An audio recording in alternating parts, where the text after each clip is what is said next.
भगवते वासुदेवाय। ओम नमो भगवते वासुदेवाय। नारायणं नमस्कृत्यं नरं चैव नरोत्तमं देवीं सरस्वतीं व्यासं ततो जयमुदीरये। नष्टप्रायेषु भद्रेषु नित्यं भागवत सेवया भगवतीरुत्तम श्लोके भक्तिर्भवती नैष्ठिकी। हरे कृष्ण। तो आज हम चर्चा करेंगे श्री चैतन्य चरितामृत ग्रंथ से। श्री चैतन्य चरितामृत मध्य लीला अध्याय 4 श्लोक क्रमांक 1। आप सबके व्हाट्सएप के ग्रुप में मैंने भेजा हूँ श्लोक, तो देखकर आप पीछे से दोहरा सकते हैं। जिनके पास चैतन्य चरितामृत है कृपया देख के भी बोल सकते हैं। श्री चैतन्य चरितामृत मध्य लीला अध्याय 4 श्लोक क्रमांक 1। यस्मै दातुं चोरयक्षीरभाण्डं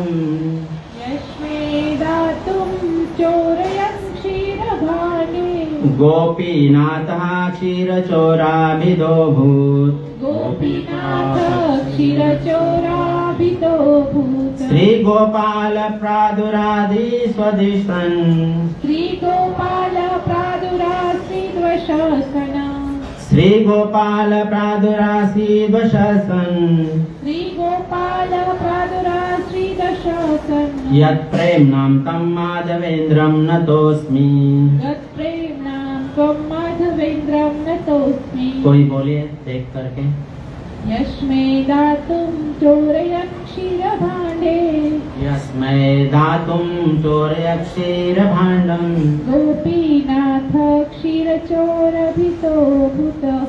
गोपीनाथ क्षीरचोराभिदोऽभूत्।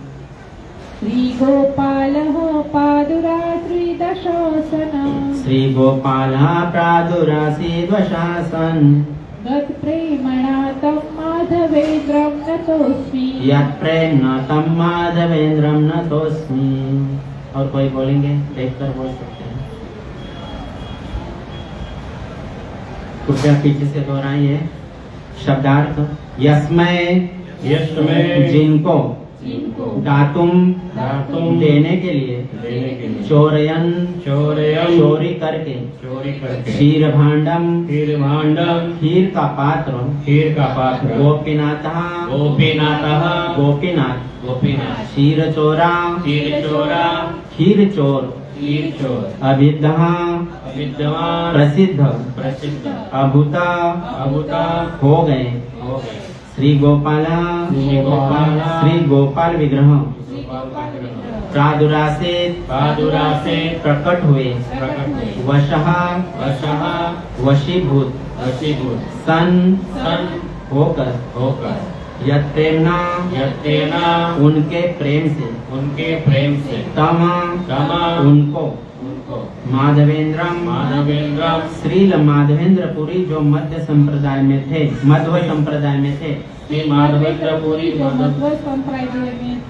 नतास्मि मैं सादर नमस्कार करता हूँ।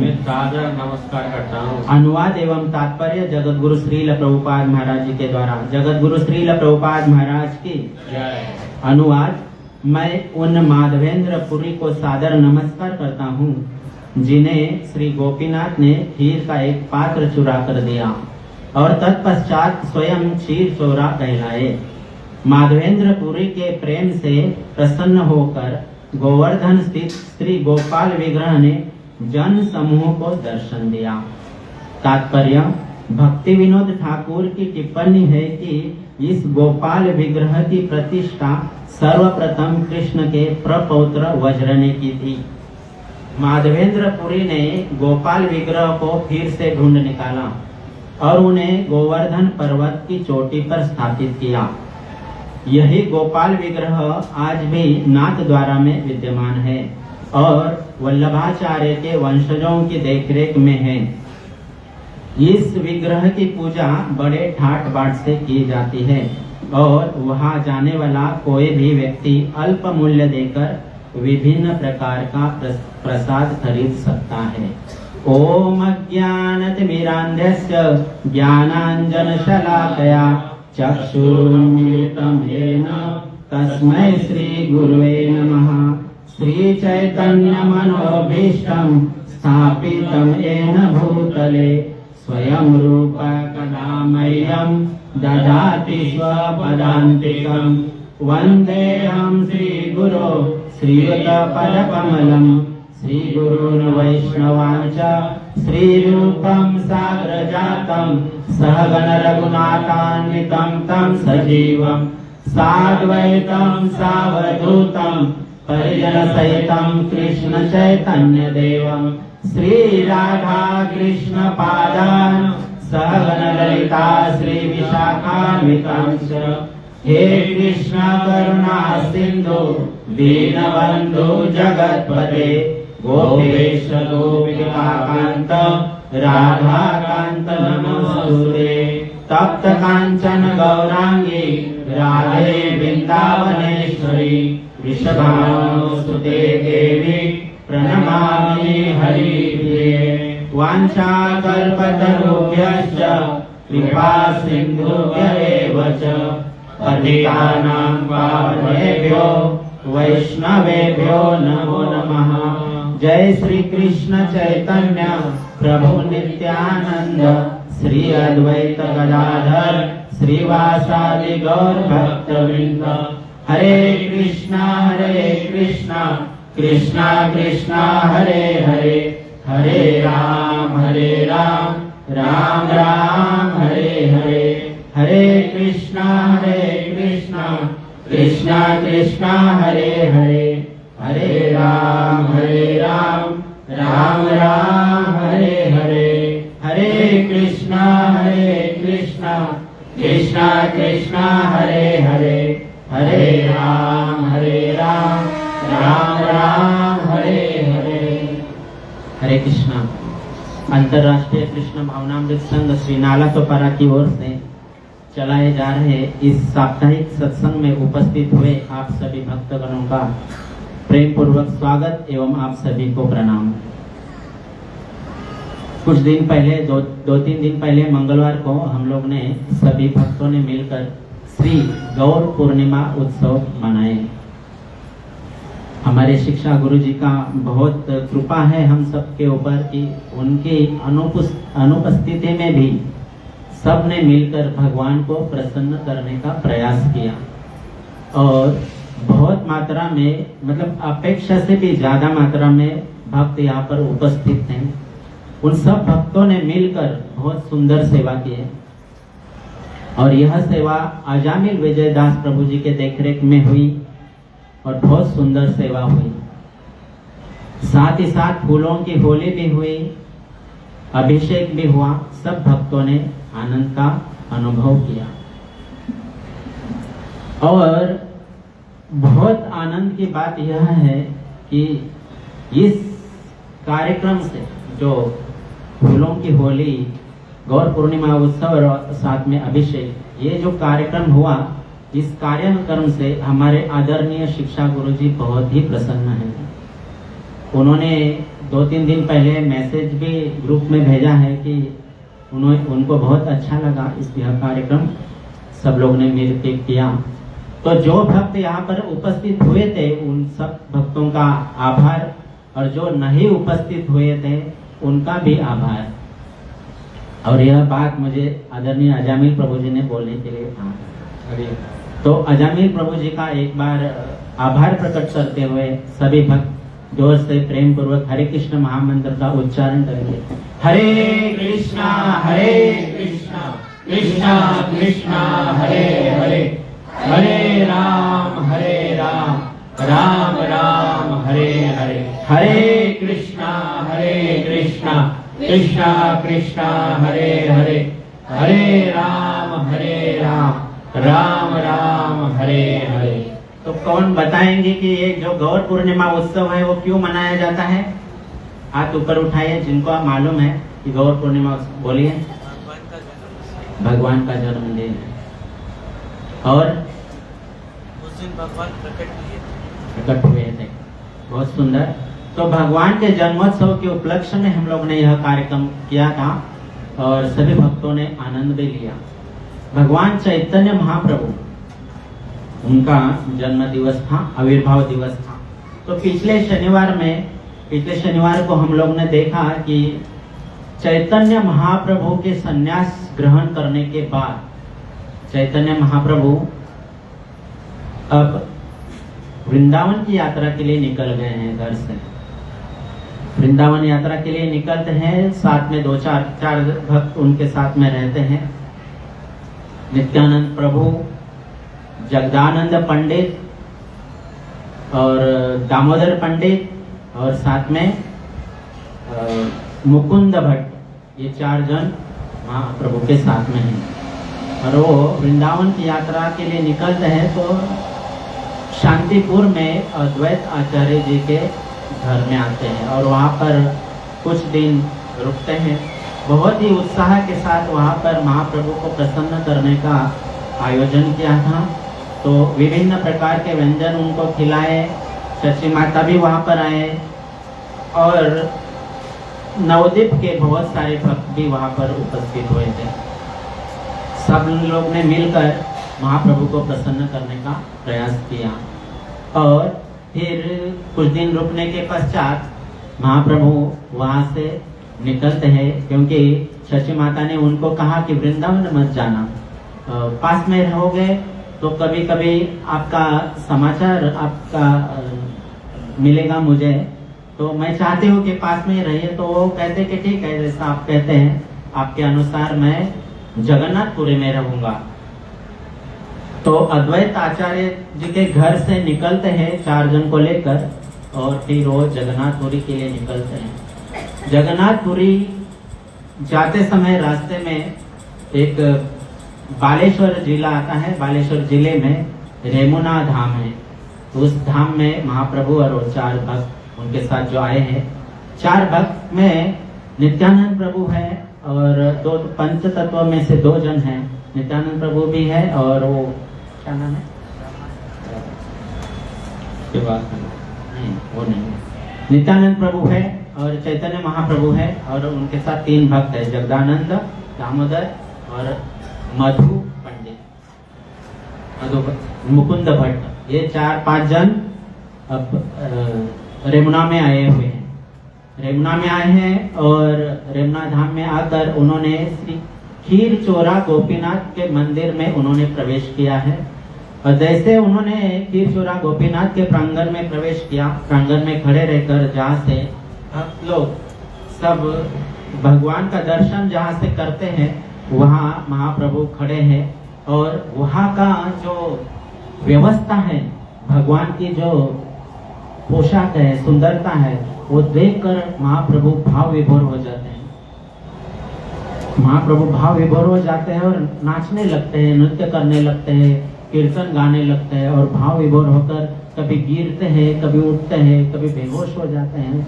तो ऐसा एक सन्यासी को देखकर वहाँ के जो पुजारी लोग हैं वो भगवान की सेवा छोड़कर उनको ही देखने लगे कि ऐसा सन्यासी, ऐसा भक्त आज तक हमने कभी देखा नहीं। तो जब भी वो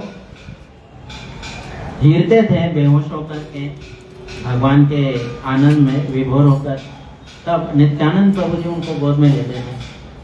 और एक बार शची माता जी ने भगवान विष्णु को प्रार्थना भी की थी कि हे भगवान, मैंने मेरे जन्म से लेकर के अभी तक जितने भी आपकी सेवा की होगी, चाहे आपको भोग बनाकर खिलाया होगा, चाहे आपका अभिषेक किया होगा, चाहे आपका कीर्तन किया होगा, चाहे आपके लिए नृत्य किया होगा, जितने प्रकार के मैंने आपकी सेवा की होगी, हे विष्णु, मैं उस सेवा का फल आपके पास मांगना चाहती हूँ कि मुझे एक ही वरदान आप दीजिए। जब मेरा बेटा जो है निमाई, मतलब चैतन्य महाप्रभु, जब कीर्तन करेंगे और कीर्तन करते करते जब वो बेहोश होके गिर जाएंगे जमीन पर, तब उनको कुछ फूलों जैसा अनुभव होना चाहिए कि मैं फूल पर गिर गया हूँ, क्योंकि कभी कभी चोट भी लग सकती है गिर के। जब इंसान चक्कर आके गिरता है तो उसको नहीं पता चलता है कि मैं पत्थर पे गिर रहा हूँ कि कहाँ गिर रहा हूँ। तो सच्ची माता भगवान से प्रार्थना करते हैं जब भी निमाई गिरेगा तो उनको फूलों का ही अनुभव होना चाहिए। तो जब भी वो बेहोश होकर गिरते थे, नित्यानंद प्रभु जी उनको गोद में उठाते थे। तो चैतन्य महाप्रभु नाच रहे, नृत्य कर रहे, गा रहे, और बाद में उन्होंने जाकर श्री चोरा गोपीनाथ के चरणों पर दंडवत प्रणाम किया। जैसे उन्होंने दंडवत प्रणाम किए, गोपीनाथ के सिर पर जो फूलों का मुकुट था वो महाप्रभु के सिर पर गिर गया। और सब लोगों ने फिर हरे कृष्ण महामंत्र का उच्चारण किया। ये बहुत शुभ संकेत है, शुभ संकेत है, शुभ संकेत है। तो बहुत प्रसन्न हुए वहां पर जो उपस्थित भक्त थे। इस तरह से महाप्रभु ने वहां पर कीर्तन एवं सब कुछ किया। अब संध्या समय उनको पता है चैतन्य महाप्रभु जी को, क्योंकि उन्होंने अपने गुरु ईश्वरपुरी से सुना हुआ है कि यहाँ पर गोपीनाथ जी को बहुत ही सुंदर खीर का भोग लगाया जाता है, जो अमृत केली के नाम से जाना जाता है। तो खीर को अमृत केली कहते हैं। क्यों अमृत केली? इसीलिए कहते हैं क्योंकि वो उसका स्वाद जो है अमृत के जैसा है, और वैसा भोग पूरे विश्व में कहीं भी नहीं लगता। ये मैं अपनी बात नहीं कह रहा हूँ, कृष्णदास कविराज गोस्वामी महाराज इसी अध्याय में उसका वर्णन करते हैं चैतन्य चरितामृत, कि वैसा भोग, वैसा स्वादिष्ट भोग पूरे विश्व में कहीं भी नहीं लगता। तो चैतन्य महाप्रभु जी ने अपने गुरु ईश्वरपुरी जी से ये बात सुन रखी थी, तो वो रात को वही रुके ताकि खीर का प्रसाद में मिले और सवेरे फिर मंगल आरती का भी उनको करने मिले। हरे कृष्णा कृष्णा कृष्णा हरे हरे, हरे राम राम राम हरे। तो उस रात वहीं पर रुके, क्योंकि संध्या के समय भोग लगने वाला था खीर का। तो नित्यानंद प्रभु जी जो है उनसे आग्रह करते हैं, इस विग्रह का नाम खीर चोरा गोपीनाथ क्यों है, कृपया सुनाइए। तो नित्यानंद प्रभु जी के साथ में वहां पर जो उपस्थित भक्त लोग हैं उन्होंने भी निवेदन किया है कि कृपया हमें बताइए कि खीर चोरा गोपीनाथ क्यों कहते हैं, भगवान को चोर क्यों कहते हैं। क्योंकि चोर उपाधि कोई बहुत अच्छी उपाधि तो नहीं है। किसी को अगर यहाँ पर उपस्थित या नीचे जाके किसी को आप चोर कहेंगे तो डंडा बाद में लेगा, चप्पल पहले लेगा। तो सब जिज्ञासा करते कि क्यों भगवान को खीर चोरा गोपीनाथ कहते हैं।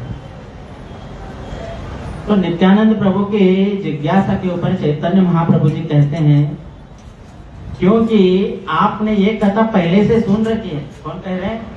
चैतन्य महाप्रभु नित्यानंद प्रभु को कह रहे हैं कि आपने भी ये कथा पहले से सुन रखी है अपने गुरु से। मतलब आपके जो गुरु है, जो नित्यानंद महाप्रभु के जो गुरु है वो है माधवेंद्रपुरी, और अद्वैत आचार्य जी के भी गुरु है माधवेंद्रपुरी, और ईश्वरपुरी के भी गुरु है माधवेंद्रपुरी। तो ईश्वरपुरी, नित्यानंद प्रभु, अद्वैत आचार्य, ये तीनों जन गुरु भाई हैं। और इसलिए नित्यानंद प्रभु को पता है कि वो क्या कथा है, कि इनको खीर चोरा गोपीनाथ क्यों कहा जाता है। तो चैतन्य महाप्रभु उनको कहते हैं नित्यानंद प्रभु को कि आपको पता है, लेकिन आपने जो प्रश्न किया है वो अपने लिए नहीं किया है, लोक कल्याण के लिए किया है, यहाँ पर उपस्थित भक्तों के कल्याण के लिए किया है। इसके लिए आपके निवेदन पर मैं यह कथा कहूंगा। तो अभी भगवान को भोग लगा नहीं है, यहाँ पर कथा शुरू हो गई। मतलब यहाँ की बात नहीं कर रहा हूँ, वहाँ की बात कर रहा हूँ। तो भगवान को अभी खीर का भोग लगा नहीं है, लेकिन यहाँ पर कथा चल रही है। चैतन्य महाप्रभु जी कथा शुरू करते हैं कि नित्यानंद प्रभु और सब जितने भक्त उपस्थित है उनको कहते कि इनका नाम खीर चोरा गोपीनाथ क्यों है। कहते कि पूर्वे माधवपुरी लागी क्षीर कैल चोरी अतएव नाम हैल खीर चोरा हरि। पूर्व काल में माधवपुरी के लिए भगवान ने खीर की चोरी की थी, इसके कारण इनका नाम है खीर चोरा हरि या खीर चोरा गोपीनाथ। तो क्या कोई भगवान जो है कि भक्तों के लिए चोरी भी कर सकते हैं, भक्तों के लिए सब कार्य भी कर सकते हैं? तो हाँ, कर सकते हैं, परंतु हमारे जैसे भक्तों के लिए नहीं कर सकते। हमारा भाव अलग है, हमारा भाव सिर्फ लेने का है, देने का कोई भाव हमारा है नहीं, सेवा करने का भाव हमारा होता नहीं। प्रेम तो बहुत दूर की बात है, हम यहाँ आते हैं, बस आना है, गुरु की आज्ञा है इसके लिए आते हैं। परंतु भगवान चोरी करते हैं, भगवान सब कार्य भक्तों के करते हैं। किसके, कौन से भक्तों के करते हैं?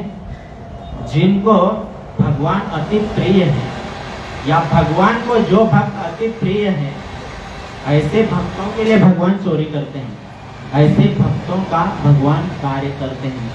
तो भगवान को कौन से भक्त प्रिय होते हैं, कौन बताएंगे?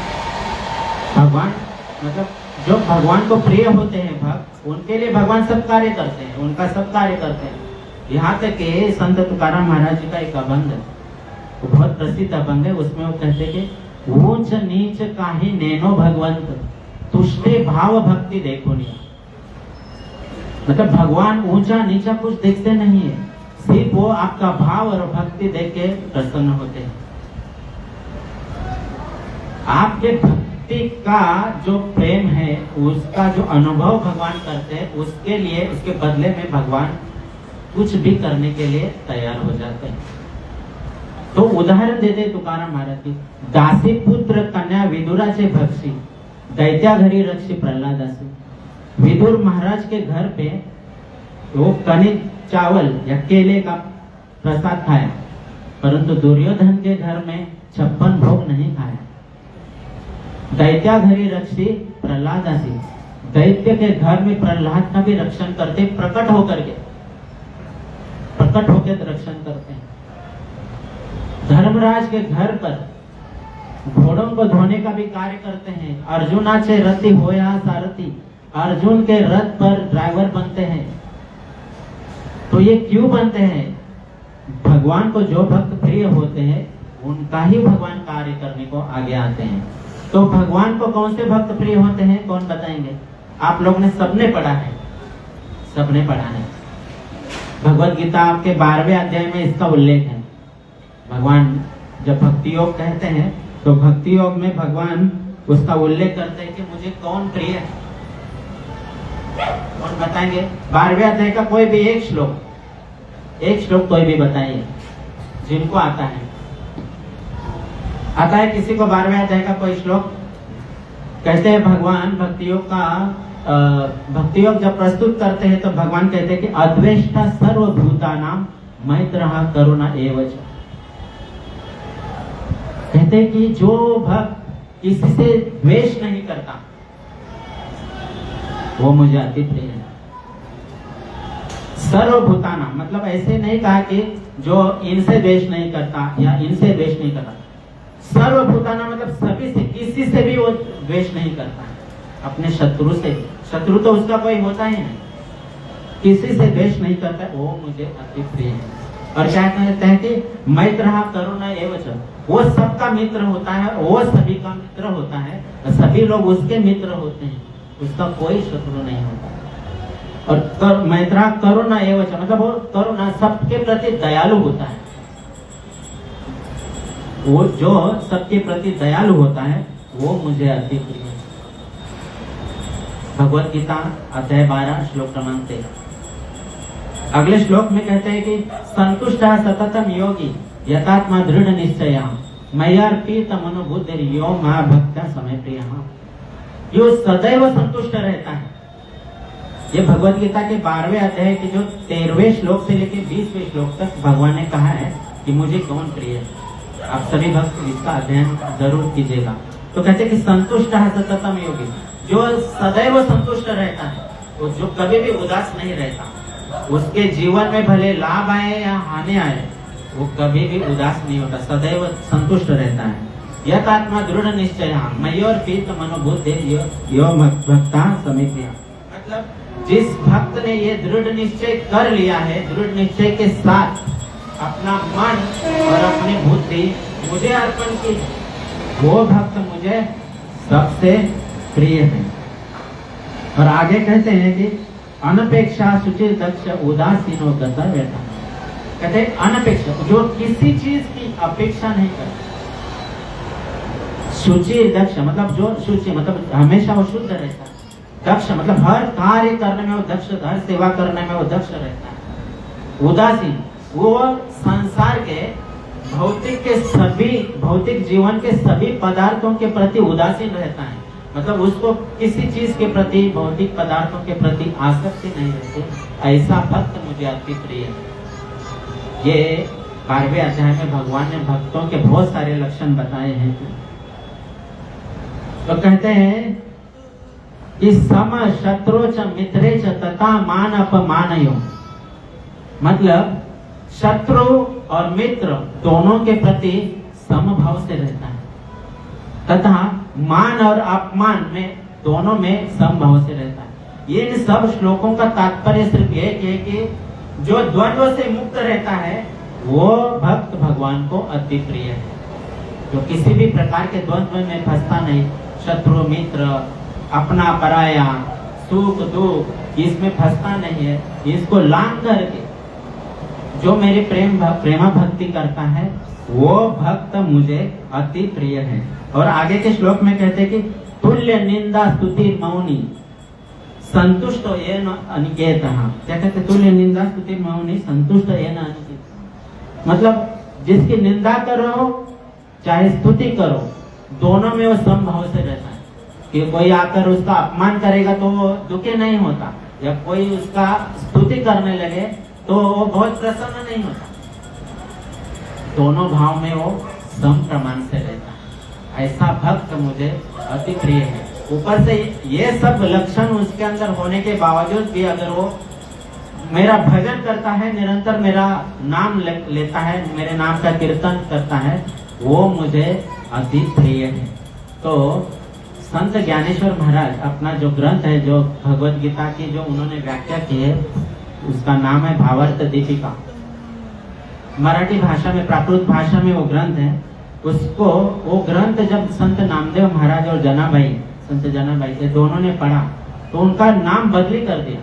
बोले ये भावार्थ दीपिका नाम ठीक है, परंतु ये इससे भी आगे होना चाहिए इसका नाम। ये ज्ञान की देवता है। ये जो ग्रंथ है भावार्थ दीपिका, वो ज्ञान की देवता है। कहते हैं कि इसका नाम ज्ञानेश्वरी होना चाहिए। तो उसका नाम उन्होंने, संत नामदेव महाराज और जनाबाई, इन्होंने दोनों ने मिलकर इस ग्रंथ का नाम लिख दिया ज्ञानेश्वरी। उस ज्ञानेश्वरी में भगवत गीता ही है, वो उसकी मराठी भाषा में व्याख्या है। इसमें 12वें अध्याय जो भगवत भक्ति योग है, उसकी व्याख्या करते समय अपने ज्ञानेश्वर महाराज ये जो श्लोक जो भगवान ने कहा है कि मुझे कौन प्रिय है, इसके व्याख्या करते हैं कि ये जो इतने जो लक्षण जिन भक्तों में है, जो इतने जो लक्षण बताए हैं भगवान ने, इतने लक्षण जितने भक्तों में है या फिर जिनके अंदर भी ये लक्षण है, वो मुझे प्रिय है। तो भगवान कहते हैं कि मैं उनके लिए क्या करता हूँ। वो भक्तों के लिए जो मेरा भजन कर रहे हैं और इतने सारे द्वंद्व से मुक्त हैं, ऐसे भक्त जब मेरा भजन करते हैं तो मैं उनके लिए क्या करता हूँ, ये संत ज्ञानेश्वर महाराज ने बहुत ही सुंदर तरीके से अपने भावार्थ दीपिका में कहा हुआ है। हरे कृष्णा हरे हरे हरे राम राम राम हरे हरे। हरे कृष्णा कृष्णा कृष्णा हरे हरे, हरे राम राम राम हरे हरे। हरे कृष्णा कृष्णा कृष्णा हरे हरे, हरे राम राम राम हरे हरे। भगवान कह रहे कि ऐसे लक्षण युक्त भक्तों के लिए उनका संग करने के लिए मैं लालायित रहता हूँ। कहते कि तया संगाते ने सुरवाड़े मज विदेहा देह धरने गड़े किंबहु ना आवड़े निरूपम। कहते कि ऐसे भक्तों का संग करने के लिए मैं विदेही होकर के देह धारण करता हूँ, अर्थात मैं जन्म लेता हूँ। ऐसे भक्तों का संग करने के लिए मैं जन्म लेता हूँ। किंबहु ना आवड़े निरूपम। कहते कि बहुत क्या बोलो हे अर्जुन, मैं ऐसे भक्तों का वर्णन करना ही मुझे बहुत पसंद है। इसके लिए चैतन्य महाप्रभु जी किनका वर्णन करें? भक्त का, माधवेंद्र पुरी का। तो भगवान कह रहे, संत ज्ञानेश्वर महाराज व्याख्या कर रहे कि ऐसे भक्तों का संग करने के लिए मैं जन्म लेता हूँ और क्या करता हूँ? दो वरी दोनी पूजा लोग है उन आलिंगा वया लागोने तयाचे अंग। कहते कि मैंने जन्म लेने के बाद अपने दोनों साइड में दो भुजाएं धारण किया हूँ, इसलिए उस भक्त का आलिंगन करने के लिए। ऐसे लक्षण युक्त भक्तों का जो द्वंद से मुक्त है, जो मुझसे प्रेम करते हैं, ऐसे भक्तों का आलिंगन करने के लिए मैं दो दो भुजाएं धारण करता हूँ। और आगे क्या, जैसे कि अभी मान लीजिए कोई गर्भवती स्त्री है तो उनको कुछ खाने के पीने की इच्छा होती है, उसको हिंदी में क्या कहते हैं? हिंदी भाषा में कुछ अलग से शब्द है माता जी? मराठी भाषा में एक शब्द है बहुत सुंदर है कि उसको मतलब वो उसी चीज के लिए वो शब्द है। जब इच्छा होती है उसी डोहाड़े लगने, तो डोहाड़े लगने मतलब वो अभी उनको कुछ इच्छा हुई है कुछ करने की, कुछ खाने की। तो भगवान कहते कि मुझे भी ऐसे डोहाड़े लगते हैं, मतलब वो भक्तों के लिए कुछ करने की। तो कहते हैं कि ऐसे भक्तों का संग करने के लिए मैं जन्म लेता हूँ और दोनों साइड में अपने भुजा धारण करता हूँ और उनका संग करता हूँ, उनको आलिंगन करता हूँ। और मुझे इच्छा क्या होती है? मुझे डोहाड़े क्या लगते? तो पहावा है मज डोहळे मनोने अचक्षुषी मज डोहळे। मतलब कहते कि वो उसको देखना, उसको उस भक्त का दर्शन करने के लिए मैं चक्षु धारण करता हूँ, आंखें धारण करता हूँ। जो भगवान ने इतने बड़ी बड़ी आंखें धारण की है, वो ऐसे प्रिय भक्तों को देखने के लिए आंखें धारण की है। और आगे कहते कि हाथी से लीला कमल पूजू तैयार है, मेरे जो हाथ में जो कमल है उस कमल के द्वारा मैं उसकी पूजा करूं, ये मेरी इच्छा होती है। इसके लिए मैं देह धारण करता हूँ। तो इतने भक्तों की महिमा है। तो जो ऐसे द्वंद्व से जो मुक्त भक्त है, ऐसे भक्तों के लिए भगवान आते हैं और ऐसे भक्तों का गुणगान भगवान अपने मुख से स्वयं करते हैं। और आगे कहते हैं कि जो भी भक्त ऐसे भक्तों का लीला, ऐसे भक्तों का जो कथा श्रवण करते हैं, वो भी मुझे अति प्रिय है। और वो भक्त मुझे मेरे प्राण से भी ज्यादा प्रिय है जो ऐसे भक्तों का कथा भक्तों के बीच में करते हैं।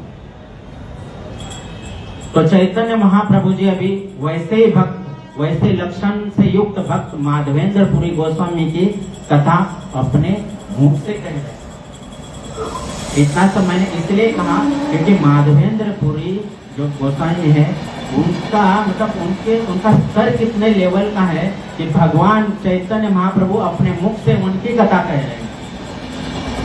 तो कह रहे कि पूर्वे माधवपुरी लागी खीर कैल चोरी अतएव नाम है खीर चोरा हरे।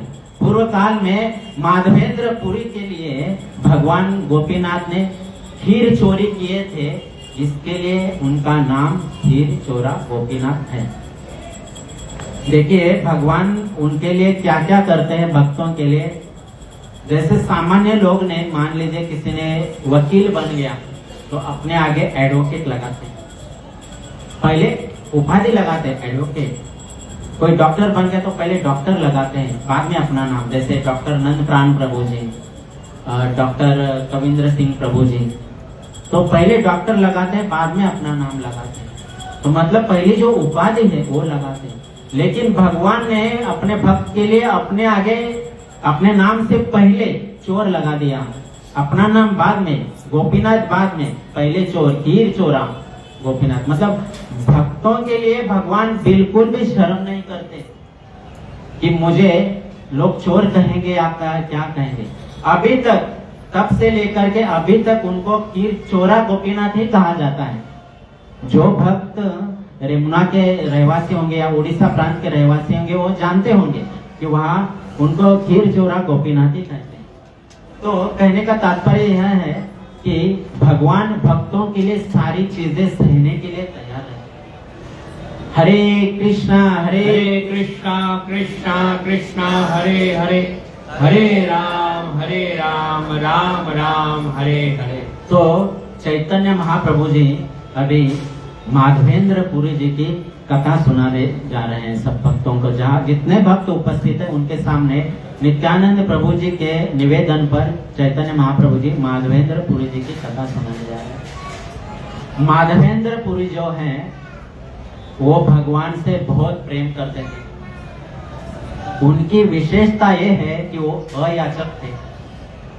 अयाचक का अर्थ होता है कि वो किसी से कुछ मांगते नहीं थे।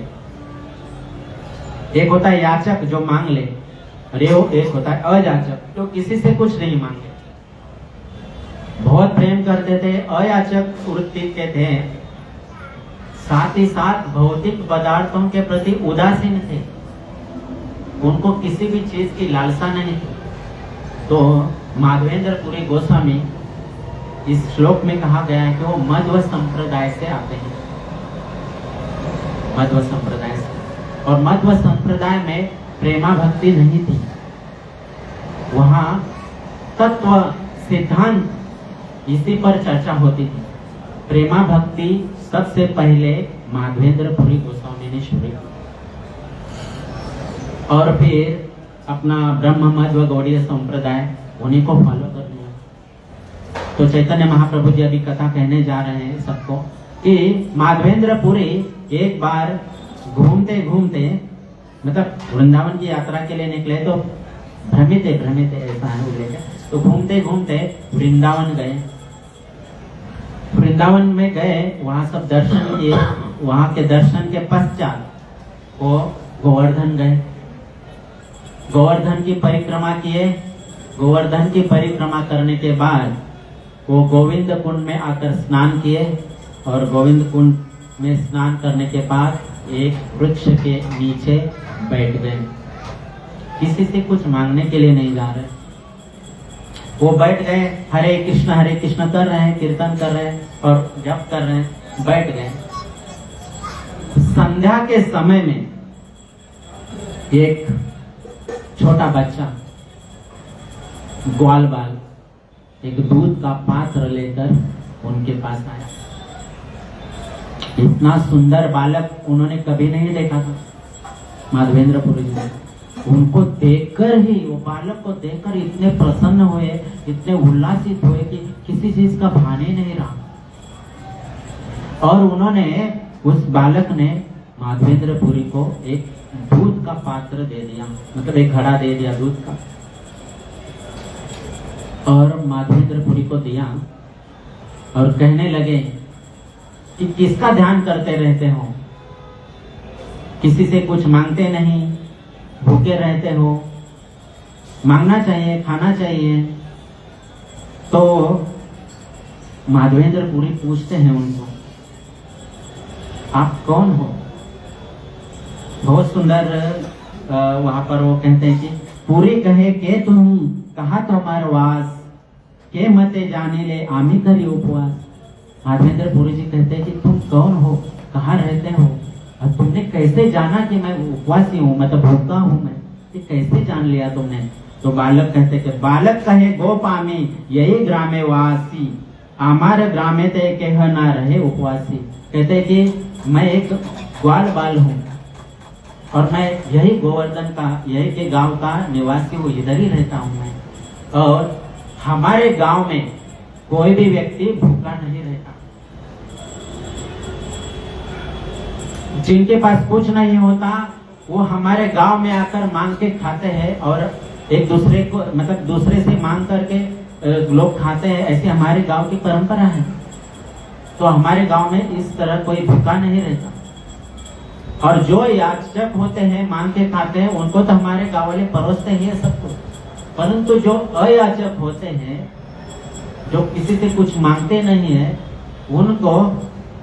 उनको जो सामग्री चाहिए या उनको जो खान पान का जो प्रसाद का व्यवस्था है वो ले जाके देने का ड्यूटी मेरा है। तो बालक कहता है कि वो ड्यूटी मेरा है, मैं उनके पास जाके उनको भोग प्रसाद की सामग्री देता हूँ। तो कहते हैं कि माधवेंद्र पुरी जी कहते हैं के मते जाने ले आमी करे उपवासी, तुमको कैसे पता चला कि मैं भूखा हूँ? तो कहते हैं बालक कि गोविंद कुंड में बहुत सी स्त्रियां पानी भरने के लिए आई थी, तो उन्होंने आपको काफी समय से देख रही थी कि आप एक ही जगह पर बैठकर भजन कर रहे हो और किसी से कुछ मांग नहीं रहे हो। तो उन्होंने वो स्त्रियों ने मुझे दूध लेकर आपके पास भेजा है और आप ये दूध लीजिए, दूध पी लीजिए और अपनी भूख प्यास मिटाइए। उस बालक की मधुर वाणी सुनकर ही माधवेंद्र पुरी भूख और प्यास भूल गए। इतने वो मधुर वाणी में वो बालक बोल रहा था।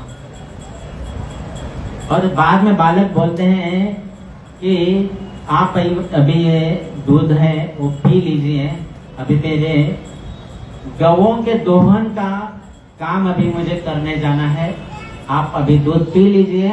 ये जो दूध का पात्र है वो मैं बाद में आकर आपसे ले जाऊंगा।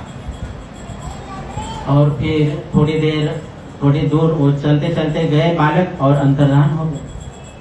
माधवेंद्र पुरी देखकर आश्चर्यचकित हो गए, कैसे मेरे पास ये दूध पात्र एक बालक लेके आया। बिना विलंब के उन्होंने वो दूध पी लिए।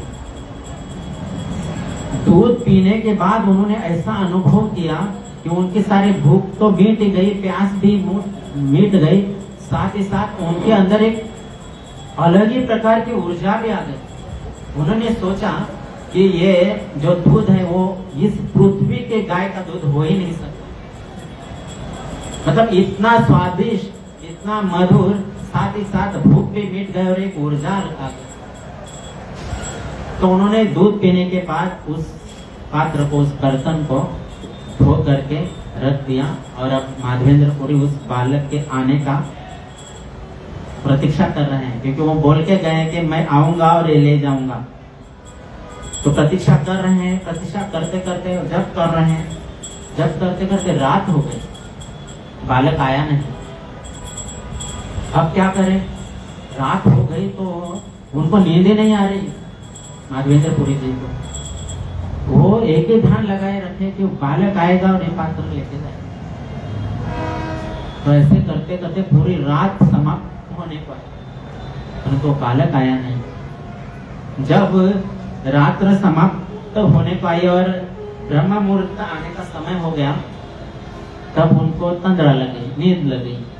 और जैसे नींद लगी तो बाहर के सारे कार्य उनके रुक गए, मतलब जैसे जब कर रहे थे रुक गए, तो नींद लग गई।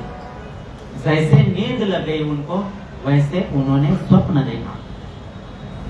इस ग्रंथ में चैतन्य चरितमृत में ऐसा उल्लेख है कि चैतन्य महाप्रभु कहते हैं कि माधवेंद्र पुरी के लिए भगवान ने एक बार साक्षात आकर दर्शन दिए और 3 बार स्वप्न में दर्शन दिए।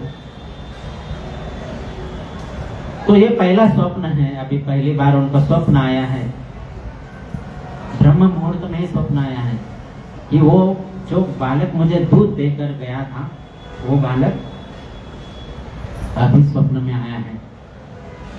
और उनको बोल रहे हैं, वो माधवेंद्रपुरी उठो, और उनको हाथ पकड़ करके वन में लेके जा रहे। ये स्वप्न है उनका। माधवेंद्रपुरी जी का हाथ वो बालक ने पकड़ा है और उनको वन में लेके गए। वन में लेके गए और कुंज में, एक जगह पर कुंज में लेके गए और कहा उनको, हरे कृष्णा कृष्णा हरे हरे, हरे राम राम राम हरे हरे। कृष्णा कृष्णा हरे हरे, हरे राम राम राम हरे हरे। उस कुंज में लेके गए और उनको कहा माधवेंद्रपुरी जी को, देखो यहाँ जमीन के नीचे मेरे विग्रह हैं, मतलब मैं हूँ, विग्रह नहीं, मैं हूँ। पूर्व काल में जब यवनों का मतलब मुसलमानों का राज चलता था, तब मेरे जो पुजारी है उन्होंने मतलब मुसलमानों का जब राज होता था, बंगाल के जो लोग जो है वो ज्यादा जानते हैं कि बंगाल में किस तरह से भगवान के विग्रहों को तोड़ा जाता था। एक बार ऐसे हमने कथा में सुना है कि जगन्नाथ जी को भी मतलब लेके जाने का प्रयास किया मुसलमानों ने। तो वो बालक माधवेंद्र पुरी को कह रहे कि मुसलमानों के भय से मतलब वो विग्रहों को तोड़ते थे, तो मेरे पुजारी ने मुझे यहाँ जमीन के नीचे ढक करके ऊपर से मिट्टी और घास डाल के मुझे अंदर रखा है, और वो अपने प्राण बचाने के भय से दूसरी जगह चले गए हैं। तो कह रहे हो कि बहुत दिन तुम्हारा पत करी निरीक्षण, कबे आसी माधव आमा करी भी सेवन। कह रहे कि मैं बहुत दिन से प्रतीक्षा कर रहा था कि कब माधव यहाँ आएंगे और मुझे यहाँ से बाहर निकालेंगे और मेरी सेवा करेंगे। हरे कृष्णा कृष्णा कृष्णा हरे हरे, हरे राम राम राम हरे हरे। और अगर तुम जानना चाहते हो कि मैं कौन हूँ, तो कहते हैं कि श्री गोपाल नाम मोर गोवर्धन धारी, वज्र स्थापित आमे यह अधिकारी। कहते हैं कि मेरा नाम गोपाल है और मैं ही वो गोवर्धन धारी हूँ, जिसने गोवर्धन को धारण किया था वो मैं हूँ। और वज्रेर स्थापित मतलब मेरे प्रपौत्र ने मेरी स्थापना की थी। ये प्रपौत्र कौन है? भगवान कृष्ण के जो पुत्र हैं प्रद्युम्न, उनके पुत्र जो है अनिरुद्ध के पुत्र है वज्रनाभ। तो वज्रनाभ ने वो गोपाल की स्थापना मतलब उस वक्त की थी और तब से उनकी सेवा हो रही थी। लेकिन मुसलमानों के राज में कुछ भक्तों ने वहां पर मुझे नीचे विग्रह का खंडन ना हो इसके लिए मुझे वहां रख दिया है। और मैं इस क्षेत्र का अधिकारी हूँ, मतलब अपने पोस्ट भी बता रहे कि मैं कौन हूँ। मैं तो एक तो गोपाल हूँ और मैं गोवर्धनधारी हूँ और मैं इस गांव का इस क्षेत्र का अधिकारी भी। तो कहते हैं कि अब एक काम करो, पास के जो गांव है मतलब वो बालक जो गोपाल जी है वो उनको माधवेंद्रपुर को कह रहे हैं कि पास में जो गांव है वहां जाओ आप और वहां के लोगों को इकट्ठा करो और यहाँ पर लेके आओ और मुझे बाहर निकालो और मेरी स्थापना करो गोवर्धन के चोटी पर। मेरी स्थापना करो, मेरे लिए मंदिर बनाओ, मठ बनाओ और मेरी स्थापना वहां पर करो। जैसे माधवेंद्रपुरी ने स्वप्न ये देखा तो सवेरे वो जाग गए और रोने लगे, हे भगवान, ये तो साक्षात भगवान कृष्ण जो मेरे इष्ट देव हैं वो मेरे लिए दूध लेकर आए और मैं उनको पहचान नहीं सका। कितना विडंबन की बात है कि मैं अपने इष्ट देव को नहीं पहचान सका। तो रोने लगे। फिर कुछ देर बाद अपने आप को रोक दिया और अपने बुद्धि से विचार किया कि अब ये रोने का समय नहीं है। अब जो भगवान ने मुझे आज्ञा दी है वो आज्ञा का पालन करने का समय अब है।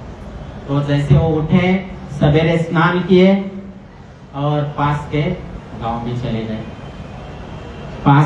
में चले गए और वहां के जो मुखिया थे उनसे मिले और फिर लोगों को जमा किए और उनके सामने निवेदन रखा कि आपके जो इष्ट देव है, क्या कह रहे हैं कि आपके जो अधिकारी हैं इस क्षेत्र के कृष्ण गोपाल, वो एक कुंज में जमीन के नीचे है और वहां जाने का रास्ता बहुत मतलब जंगल वाला रास्ता है, बहुत वन है, झाड़ियां है। तो साथ में कुदाल लेके चलिए, फावड़ा लेके चलिए, भगवान को वहां से बाहर निकालना है। तो गांव वाले लोग बहुत प्रसन्न हो गए कि हमारे इष्ट देव वहां, क्योंकि व्रज के जो लोग हैं, जो व्रजवासी लोग होते हैं, उनका भगवान के प्रति, कृष्ण के प्रति सहज प्रेम होता है। उनको प्रयास नहीं करना पड़ता या फिर उनको ऐसा किसी से दीक्षा लेके या कुछ करके वो सब नहीं करना पड़ता। उनको सहज बचपन, जैसे बालक किसी के घर में जन्म लेता है, उसको बचपन से ही पता होता है व्रज में कि मेरे इष्ट देव कृष्ण है। कोई उनको अपना पुत्र मानते हैं, कोई उनको अपना पिताजी मानते हैं, कोई अपना संगी मानते हैं। तो सहज प्रेम है सब ब्रजवासियों के मन में। तो बहुत उत्साहित हुए गांव के लोग और माधवेंद्रपुरी जी के साथ चले साथ। तो उनके हाथ में फावड़ा था, कुदाल था।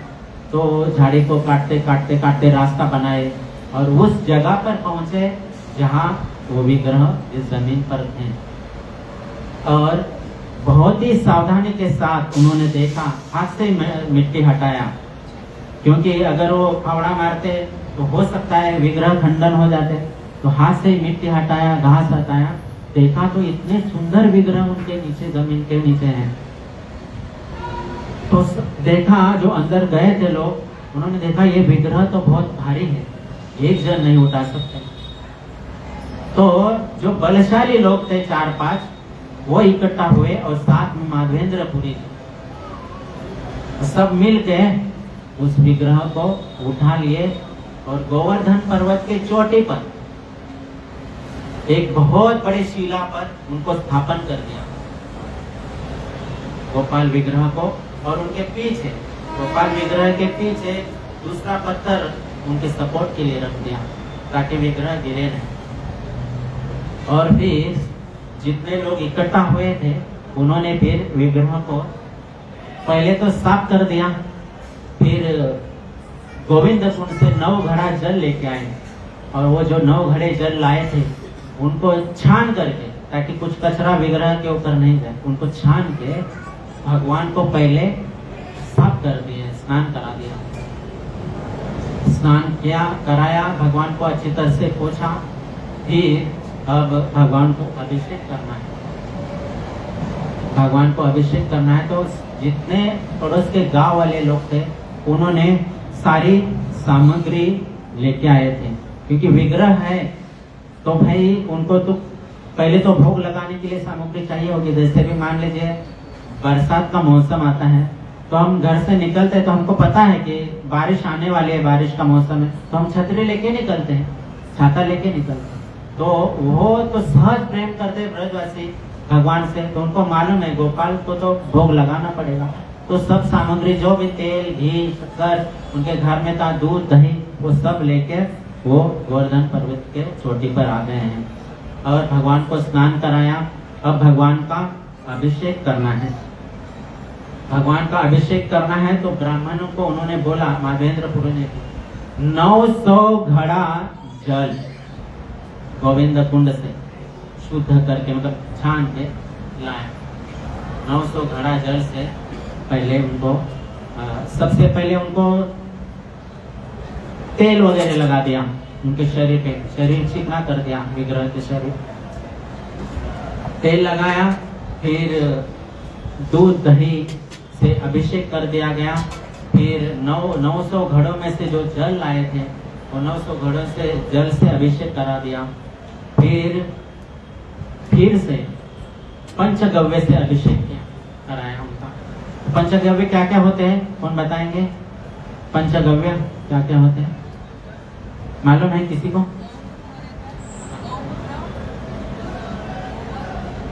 माइक पे बोलिए, आवाज। 5 का तो ये नहीं है, पर गौमूत्र आता है और गोबर और है। देखिए, पंचगव्य में,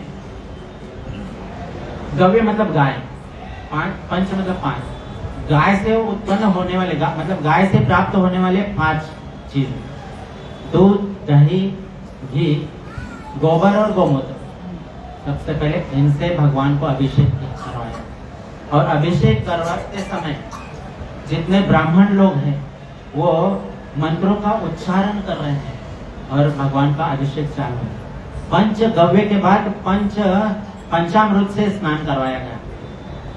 पंचामृत, पंचद्रव्य, तो ये क्या है पंचद्रव्य? पंचामृत कौन बोलेंगे? दूध, दही, घी, शहद, शक्कर। ये पंचद्रव्य है, पंचामृत हम बोलते हैं उनको। तो इनसे स्नान करवाया गया। फिर से उतने ही घड़ों में जल लाकर के, शुद्ध जल लाकर उनका फिर से अभिषेक किया और उसके पश्चात भगवान को अच्छी तरह से पोंछ दिया, साफ सफाई किया, भगवान को सूखा कर दिया। उसके बाद जो गांव वालों ने सुंदर सुंदर वस्त्र लाए थे वो भगवान को पहनाए गए, सुंदर सुंदर वस्त्र और सुंदर सुंदर गहने भी लाए थे, वो भी भगवान को पहनाए गए। फिर उसके बाद भगवान को चंदन की माला, तुलसी की माला, अन्य अन्य पुष्पों की माला, अलग अलग प्रकार के पुष्पों की माला भगवान को पहनाई गई। और अब भगवान को छोटा बाल भोग लगाना है, तो सामान कुछ लाए थे तो भोग लगाया। उसके बाद फिर से कीर्तन के बाद फिर से भगवान को अभी भोग लगाना है, राजभोग। तो इतने लोग सब आए हैं पड़ोस के गांव के, उस गांव के, सब तरफ अभी ये समाचार फैल गया है कि गोपाल जी प्रकट हुए हैं, तो उनका अभिषेक है, उत्सव है, तो अन्नकूट करना है। तो बहुत से लोगों ने अपने अपने घर का घी, चावल, दही, शहद, जो जो सामग्री थी वहां पर गोवर्धन पर ले गए। और 5-10 ब्राह्मण, माधवेंद्रपुरी महाराज जी ने 10 ब्राह्मणों को सेवा दी चावल बनाने की। और जो कुम्हार लोग थे, वो अपने अपने घरों से मट्टी के बर्तन, जैसे जगन्नाथपुरी में भोग लगता है मिट्टी के बर्तनों में, या भोग बनता है जिस बर्तनों में, वैसे मिट्टी के बर्तन अपने अपने घर से कुम्हार लोग वहां लेके आए। और वो 10 ब्राह्मण जो है, सिर्फ 10 ब्राह्मण चावल पका रहे हैं, 10 ब्राह्मण चावल पका रहे हैं, 5-7 ब्राह्मण रोटियां पका रहे हैं, और 5 ब्राह्मण अनेक प्रकार की फल की सब्जी और रसीली सब्जी, अनेक प्रकार की सब्जियां पका रहे हैं। तो सब पका करके रेडी हो गया। उसके बाद गोवर्धन पर्वत की जितनी चोटी है, इतनी बड़ी, वहां पर उतना नया वस्त्र बिछाया, उस वस्त्र के ऊपर पलाश के पत्ते बिछाए गए। और उसके बाद वो जो बना हुआ राइस था, राइस का ढेर, मतलब राइस का ढेर पर्वत के जितना ही था। ये अन्नकूट शब्द का अर्थ ही ये होता है, कूट मतलब पर्वत, अन्न का पर्वत। तो राइस का भात, चावल का पर्वत बना दिया और उसके बाजू में रोटी का पर्वत बना दिया। वो सारी रोटियां घी से लथपथ कर दी गई थी, और जितनी सब्जियां बनी थी उसमें भी घी पूरा डाल दिया था। तो चावल के बाजू में घी का पर्वत, यहाँ चावल का पर्वत, यहाँ घी का पर्वत, और उसके चारों साइड में, चारों बाजू में सब्जियां रखी हुई हैं, साथ में मिष्ठान रखे हुए हैं, अनेक प्रकार की मिठाइयां रखी हुई है, दूध रखा है, दही रखा है। इस प्रकार भगवान को अन्नकूट का भोग लगा दिया गया। अन्नकूट का भोग लगाया।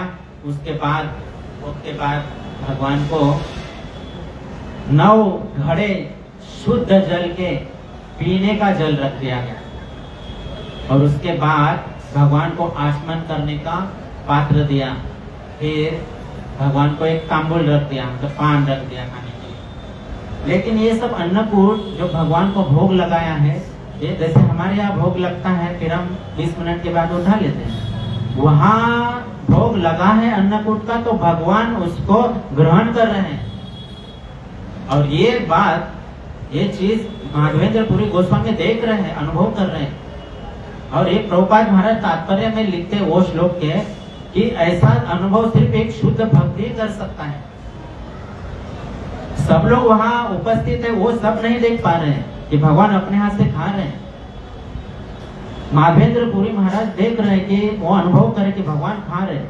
परंतु जब भगवान खा रहे तो भगवान के दिव्य हाथ का स्पर्श जब वो अन्न को हो रहा है, तो वो अन्न कम नहीं हो रहा है, वो अन्न बढ़ता जा रहा है। वो खा रहे हैं लेकिन खत्म नहीं हो रहा, खा रहे तो बढ़ रहा है।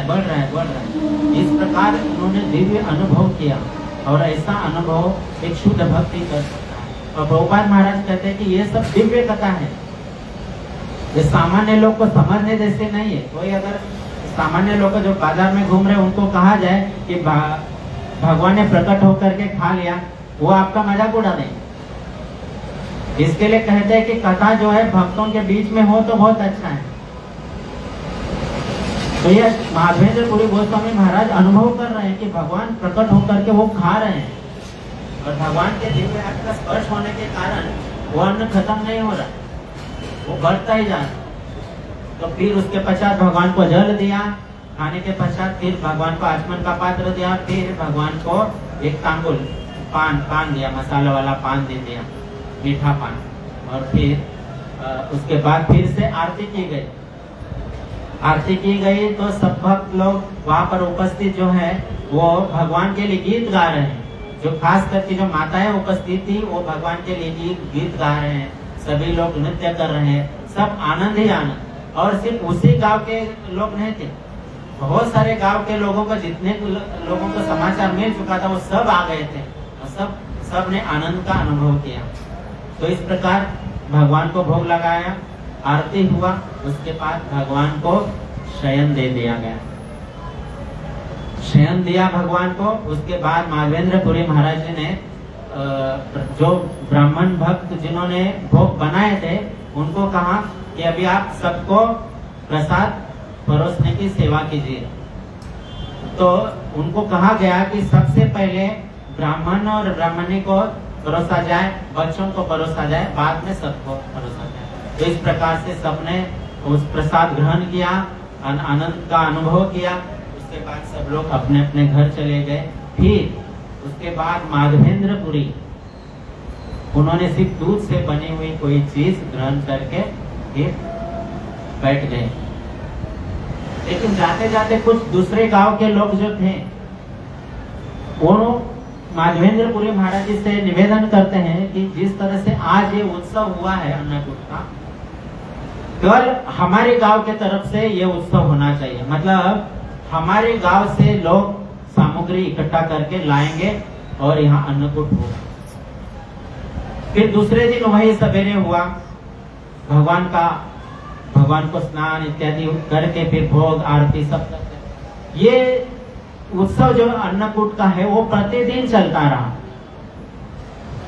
प्रतिदिन। मतलब आज इस गांव का नंबर है तो कल दूसरे गांव का। ऐसे ब्रज मंडल के जितने गांव हैं, हर एक गांव ने एक एक दिन अपने चुन के लिया कि इस दिन हमारा सेवा है, हम करेंगे।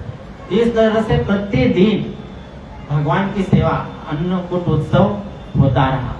और जब सारे ब्रज मंडल में, पूरे देश में ये वार्ता फैल गई कि भगवान प्रकट हुए हैं गोपाल जी और इस तरह से उत्सव होता है। तो जब मथुरा मंडल में ये बात फैल गई तो वहाँ के जो धनी लोग थे उन्होंने भगवान के लिए नाना प्रकार के साथ सामग्री दी। किसी ने स्वर्ण दिया, अलंकार दिए, किसने चांदी के अलंकार दिए, किसी ने बर्तन दिए, किसने आरती का सामान दिया, किसने बहुत सारा सामग्री प्रदान की। इस तरह से प्रतिदिन गोपाल जी का अभी सामग्री, मतलब जो भगवान का जो स्टॉक वो बढ़ने लगा। एक राजस्थान के जो क्षत्रिय समाज के, मतलब जो राजपूत राजा थे, राजपूत राजा, उन्होंने भगवान के लिए एक सुंदर मंदिर का निर्माण वहां किया, सुंदर निर्माण किया मंदिर का। और कुछ लोगों ने फिर प्रसादालय बनाया, कुछ लोगों ने भक्त निवास बनाया। ऐसे बहुत दानी लोग वहां पर इकट्ठा हो गए। और व्रज मंडल के लोग जो हैं, ग्वाले लोग, उन्होंने सोचा कि हम प्रतिदिन अपने गांव से कितना दूध लेके जाएंगे, कितना दही लेके जाएंगे ना गोवर्धन पर, उससे अच्छा हम एक एक गाय दान कर देते हैं गोपाल जी को। दान क्या, दे देते हैं, भगवान को क्या हम दान कर सकते हैं। तो जितने ग्वाल बाल वहां के थे, जितने गांव के लोग थे, सब लोग ने एक एक गाय भगवान को दे दी। इस तरह से 10,000 गाय भगवान के गौशाला में हो गई। तो अब वहां पर किसी चीज की कमी नहीं। ये अन्नकूट का उत्सव 2 साल तक लगातार चलता रहा और माधवेंद्रपुरी महाराज वहां पर सेवा करते रहे। बाद में गौड़ देश से, बंगाल से 2 ब्राह्मण भक्त आए और माधवेंद्रपुरी जी से मिले। माधवेंद्रपुरी जी जो है उनको देखकर बहुत प्रसन्न हुई और उनको दीक्षा दे दी, वो 2 भक्तों को। और उनको भगवान की पुजारी सेवा में नियुक्त कर दिया गया। ऐसे अनेक भक्तों को, जो ब्राह्मण वहां पर आते थे, उनको वैष्णव परंपरा से माधवेंद्र पुरी जी दीक्षा देते थे। तो ये 2 भक्तों को भी, ब्राह्मण भक्तों को भी दीक्षा दी और उनको भगवान के विग्रह सेवा में नियुक्त कर दिया गया। अब ये चलता रहा। फिर एक दिन 2 साल के बाद एक दिन माधवेंद्र पुरी सब अपना दिन का कार्यक्रम करके शयन कर रहे थे, तब उन्होंने फिर से दूसरी बार अब सपना देखा। पहले सपना क्या देखा था कि मैं कुंज में जमीन के नीचे मैं हूँ, मेरा वहां से लाकर मेरी सेवा कर। अब उनको सपने में फिर से गोपाल जी आए, सपने में आए और उनको कह रहे हैं कि आपने भले ही मेरा अभिषेक 900 गुणों से किया है, दूध दही शहद से किया है, परंतु मैं बहुत वर्षों से वो जमीन के नीचे था और मैंने बहुत वर्षा सहन की, बारिश की सहन की है, बहुत वायु हवा सहन की है, मैंने बहुत सूर्य का ताप गर्मी सहन की है, तो अभी तक मेरे शरीर का जो गर्मी है वो अभी तक गया नहीं।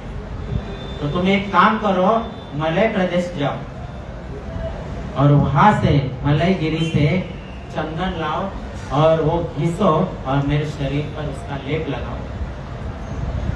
ये भगवान ने उनको आज्ञा दी और सपने में, और उनको ये भी कहा किसी और को नहीं भेजना, तुम ही जाना और वहां से चंदन ला करके मुझे लेप लगाना। अब वो सवेरे उठ गए। माधवेंद्र पुरी की जो अवस्था है उस समय वो वृद्धावस्था है, और वहां से वृंदावन से मलयगिरी मतलब जगन्नाथपुरी आने के लिए कभी कुछ वाहन नहीं हुआ करते, चल के ही आना होता है। तो चल के आने का रास्ता जो 3 महीने का होता है, एक साइड का 3 महीने जाने का। अवस्था एकदम वृद्ध है, अयाचक वृत्ति है, किसी से कुछ मांगते नहीं।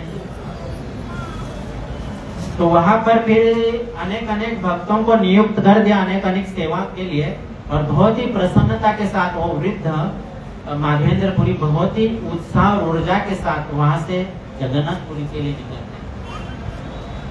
अब देखना चाहे कि ये अयाचक वृत्ति वाले जो व्यक्ति होते हैं, मतलब जो किसी से कुछ मांगते नहीं, अब एक जगह पर बैठे हैं, मान लीजिए 2 दिन बैठे, 3 दिन बैठे, तो सब जानते हैं कि भाई एक महात्मा है जो किसी से कुछ मांगता नहीं है, चलो इनको जाके दे दो। तो वहां लोगों को पता होता है, लेकिन रास्ते में किसको पता चलेगा ये मांगता है या नहीं मांगता। 3 महीने का सफर है। अब वह उसका कुछ भी चिंता, कुछ भी विचार नहीं कर रहे हैं कि मैं तो किसी से मांगूंगा नहीं, लेकिन लोग मुझे देंगे या नहीं देंगे। बिना मांगे लोगों को समझ में भी कैसे आएगा कि ये मांगता नहीं, इनको देना चाहिए, इसका विचार भी नहीं कर रहे। बस भगवान की आज्ञा है, भगवान की सेवा करने के लिए निकल पड़े, अपने सिद्धांत को समेट दिए, भगवान के अपने लिए नहीं।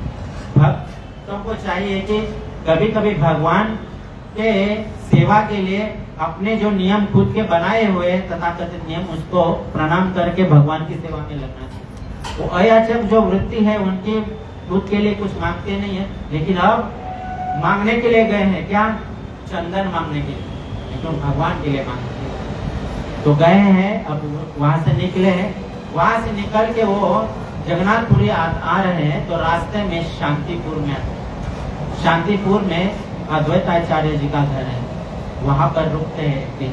अद्वैताचार्य जी उनको प्रणाम करते हैं। उनका जो भाव है वो देख के अद्वैताचार्य जो है बहुत प्रसन्न होते हैं और उनसे बहुत ही विनम्रता पूर्वक निवेदन करते हैं कि गोस्वामी जी कृपा करके मुझे दीक्षा देगा। तो माधवेंद्र पुरी जी जो है उस वक्त उनको दीक्षा देते हैं, अद्वैताचार्य को दीक्षा देते हैं। फिर दूसरे दिन वहां से वो निकलते हैं जगन्नाथपुरी के लिए, चंदनपुर। वहां से निकलते हैं तो रास्ते में उत्कल देश आता है, उड़ीसा और बालेश्वर जिला। तो सोचा अब यहाँ आया हूँ तो गोपीनाथ का दर्शन कर लूं। तब उस विग्रह का नाम खीरचोरा गोपीनाथ नहीं, सिर्फ गोपीनाथ है। वो गोपीनाथ कौन है, कहाँ से आए हैं? पिछले शनिवार को हम लोग ने सबने सुना है कि गोपीनाथ वो कहाँ से। अब वो उस प्रांगण में जब जाते हैं, बहुत वाह देखते हैं वहाँ की व्यवस्था, गोपीनाथ जी की जो व्यवस्था होती है बहुत सुंदर तरीके से होती है। वहाँ की व्यवस्था देखते बहुत प्रसन्न भाव विभोर हो जाते हैं। और कभी लेट रहे, कभी पढ़ रहे, कभी क्या कर रहे, नाच रहे, गा रहे, मतलब भाव विभोर हो गए, भाव विभोर हो गए। कीर्तन करने लगे, प्रांगण में खड़े होकर के कीर्तन करने लगे। तो कीर्तन के पश्चात उन्होंने एक ब्राह्मण से पूछा, वहाँ के जो पुजारी है उनको पूछा, और उनके पूछने का उद्देश्य एकमात्र यह है कि यहाँ से जो मैं जानकारी प्राप्त करूंगा, मैं बिल्कुल उसी तरह से अपने गोपाल जी की सेवा करने का प्रयास करूंगा। तो उन्होंने वहाँ के ब्राह्मण पुजारी से पूछा कि आप भगवान के भोग में क्या क्या वस्तुओं का उपयोग करते हैं, मतलब क्या क्या भगवान को भोग लगाते हैं।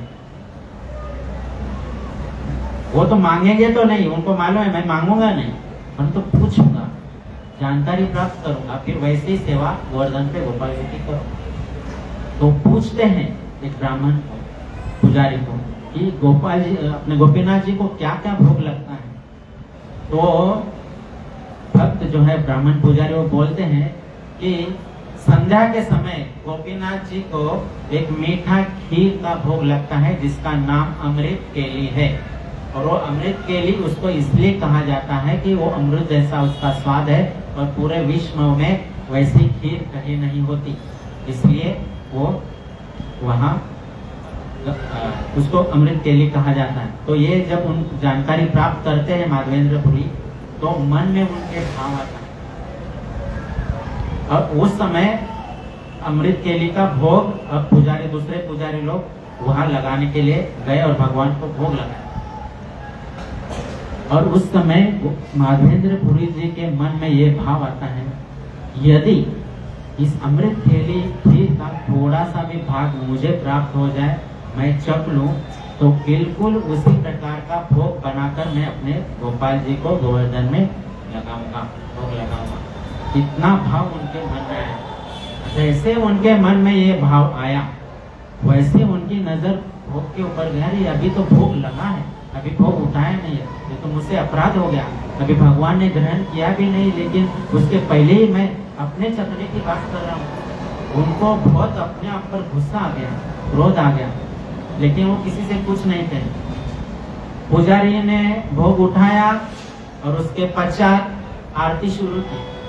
आरती के समाप्त होने पर माधवेंद्रपुरी ने किसी से कुछ नहीं कहा, सीधा भगवान को प्रणाम किया और एक बाजार में जाकर बैठे।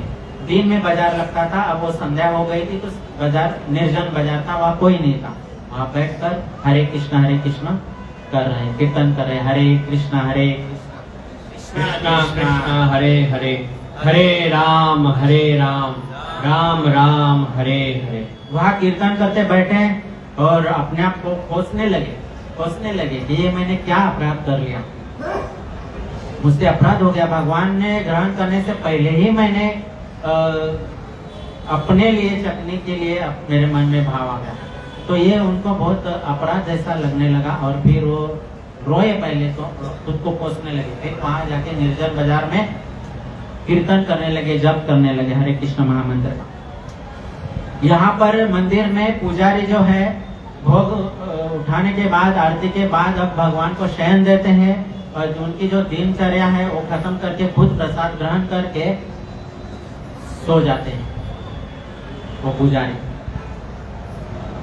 सो जाते हैं तो मध्याह्न में, तो रात्रि मध्यरात्रि में उस पुजारी को सपना आ जाता है। सपने में वो गोपीनाथ जी कहते हैं, हे पुजारी उठो और मेरे मंदिर का द्वार खोलो, पट खोलो, और मेरे जो वस्त्र है वो वस्त्र के पीछे मैंने खीर का पात्र चोरी करके रखा है एक गोस्वामी के लिए।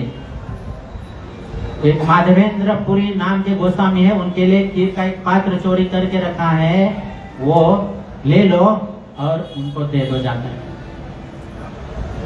वो पुजारी जागृत हो जाते हैं, उठते हैं, देखते तो अभी सिर्फ 12 ही बजा है, लेकिन भगवान का आदेश हो गया। अब मंदिर में जाए कैसे? उस वक्त वो स्नान करते हैं, कुएं से पानी लाते हैं, स्नान करते हैं, वस्त्र बदलते हैं और पट खोल के भगवान से निवेदन करने जाते हैं। देखते हैं वो पर्दा उठा के, मतलब भगवान के वस्त्र उठा के, तो हकीकत में वहां पर खीर का एक पात्र रखा है, भगवान ने चोरी करके रखा था। तो पुजारी वो भगवान को कहते हैं कि भगवान 12 के 12 पात्र तो मैंने आपके लिए रखा था, चोरी करने की क्या आवश्यकता?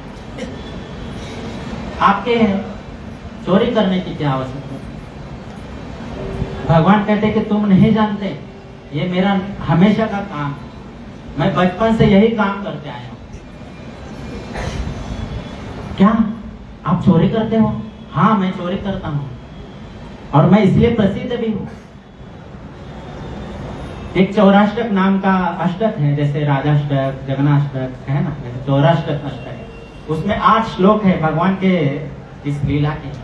उसमें पहला ही श्लोक है, व्रजे प्रसिद्धम नवनीत चोरम गोपांगनानां च दुकूल चोरम अनेक जन्मार्जित पाप चोरम चोराग्रगण्यम पुरुषम नमामि।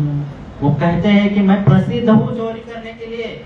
बचपन में जो मेरा धाम था, मेरे धाम में मैं नवनीत, मतलब मैं माखन चोरी करता था। और सिर्फ इतना ही नहीं, मैं गोपियों के वस्त्र चोरी करता था। वो पुजारी एकदम आश्चर्यचकित हो गए, भगवान आप वस्त्र चोरी करते थे, वो भी महिलाओं के, और वो भी पहने हुए वस्त्र, ऐसा नहीं कि नया। बोलते हाँ मैं वस्त्र चोरी करता हूँ, वस्त्र चोरी करता था। और इतना ही नहीं, अनेक जन्मार्जित पाप चोरम, मैं मेरे भक्तों के अनेक जन्मों के जो पाप एकत्रित हुए हैं, वो पापों को भी मैं चोरी करता हूँ। मतलब कुछ बाकी रखता नहीं वो पाप, ताकि वो अगली बार शरीर छूटने के बाद मुझे ही आके मिल जाए सीधा, उनके पापों की वजह से कहीं और नहीं जाए।